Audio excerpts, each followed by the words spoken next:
آل Pakistan local government workers federation کے تحت پنجاب کے مختلف شہروں میں مہنگائی کے خلاف احتجاج کیا گیا۔ گوجرانوالہ میں مرکزی general secretary all Pakistan local government workers federation Malik Naseeruddin Humayun نے احتجاجی ریلی کی قیادت کی۔ اس موقع پر مظاہرین نے زبردست نعرے بازی بھی کی۔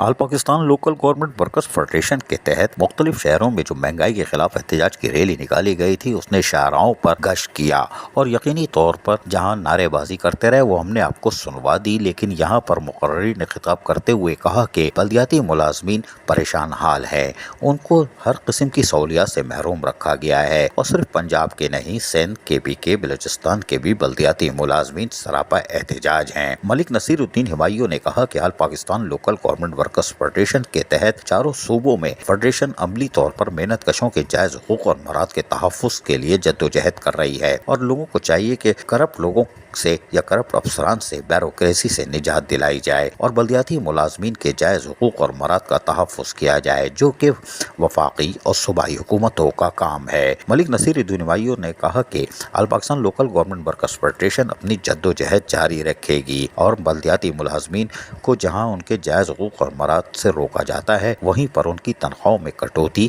یا تنخواہوں میں تاخیر کی جاتی ہے، جس سے وہ پریشان رہتے ہیں۔ مہنگائی کے اس دور میں راشن خریدنا مشکل ہو چکا ہے۔ بلدیاتی ملازمین کو ملک کے دیگر صوبوں کی طرح تمام بلدیاتی ملازمین کو چاروں صوبوں کے بلدیاتی ملازمین کو یوٹیلیٹی الاؤنس دیا جائے، اور اس کے ساتھ ساتھ ان کی بر وقت تنخواہوں کو یقینی، اور اس کے ساتھ ساتھ اوزٹی فنڈ میں، یعنی جو بھی فنڈز میں وفاقی یا صوبائی حکومتیں اپنے ضلعی بلدیاتی اداروں کو دیتی ہیں، اس میں اضافہ کیا جائے، تاکہ بلدیاتی ملازمین پر اس مہنگائی کے دور سے، پریشانی کے دور سے نجات حاصل کر سکیں۔ All Pakistan local government workers federation کے تحت پنجاب کے دیگر اضلاع میں جہاں مظاہرے ہوئے، وہیں پر اس کو مزید بڑھانے کا بھی فیصلہ کیا گیا۔ عزیز عارف، KBS بلدیاتی نیوز۔ ایسی ہی خوبصورت ویڈیوز فیوچر میں حاصل کرنے کے لیے ریڈ بٹن پر کلک کر کے اور بیل آئیکن کو پریس کر کے ہم سب کے سبسکرائبر بننا مت بھولیے۔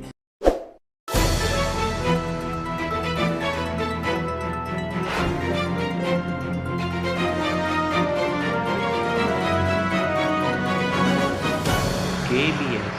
بلدیاتی نیوز۔